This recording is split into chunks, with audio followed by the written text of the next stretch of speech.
שלום, זה דוקטור טל קרויטורו, ברוכים הבאים לעוד פרק קצר בפודקאסט שלי, מבוסס מציאות. הנושא היום זה פנייה שאני מקבלת לא פעם, את עובדת סוציאלית, איפה החמלה? ואני פשוט לא מבינה את זה.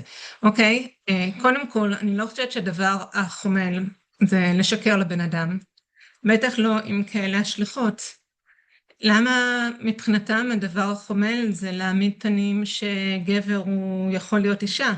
קודם כל זה ממש לא חומל לאנשים בסביבתו, אוקיי, זה ממש לא חומל כלפי אנשים כשגברים נכנסים לשירותי נשים, מקלחות נשים, מלתחות נשים, מחלקות שנים, נשים, מקלטי חירום של נשים וכדומה.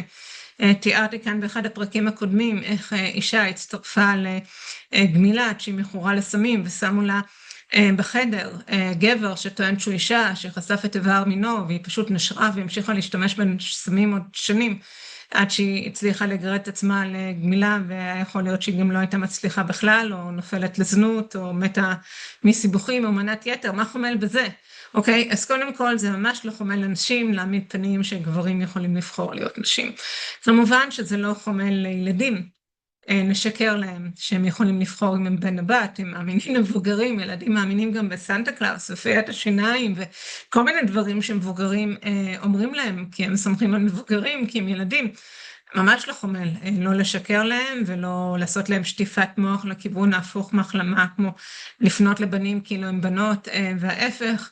זה משהו שמגביר את המצוקה שלהם יותר ויותר על ציר הזמן, כי הגוף מתפתח לפי המציאות ולא לפי השקרים, הדילוזיה או הפנטזיה, ואז הילד צריך להתנתק מהגוף שלו ולפתח דיסוציאציה מהמציאות ומהגוף כדי להכיל את השקר. ממש לא חומל. אבל גם אם נסתכל על האנשים עצמם, זה אנשים עם מצוקה נפשית. למה לדעתכם, מי שאומר לי את הדברים האלה, לדעתכם זה חומל לשקר להם שהם יכולים לבחור, שזה בבירור לא נכון, ויש לזה משמעויות של בריאות, אוקיי, שזה ישחית להם את הבריאות. ויש להם השלכות חברתיות וזוגיות, זה ממש מעניין למינימום את מאגר של בני הזוג מאוד מאוד קשה.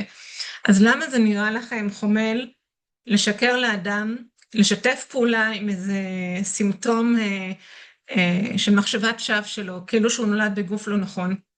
מה חומל בזה? זה ההפך מחומל. אם אתם רוצים לחמול על האנשים, תעזרו להם להתחבר לאמת ולמציאות. אני לא יודעת מי האנשים שהשתבשו עד כדי כך כדי לחשוב שלהסליל אנשים בשם שקר, כאילו הם יכולים לבחור אם הם בן או בת, להסליל אותם לסירוס כימי וכריתת איברים, זה מה שנראה להם חומל, ולהתנגד לזה זה נראה להם כמו שנאה, רדיפה. רבותיי, מה נסגר? אוקיי, אז אני מציעה לכולם לעשות את הדבר החומל. הם לא צריכים להיות עובדים סוציאליים בשביל זה. הדבר החומל זה לעזור לאנשים להתחבר למציאות. הדבר החומל זה להגן על זכויות אדם של נשים וילדים. הדבר החומל זה לדבר אמת ולהגיד לאנשים את מה שהם צריכים לשמוע. הדבר החומל זה לעזור לאנשים לקבל את עצמם כמו שהם, ולא לקחת חלק בדילוזיה, פנטזיה, פטיש, משאלת לב, במיוחד במשהו שמסליל אותם להשחתת הגוף.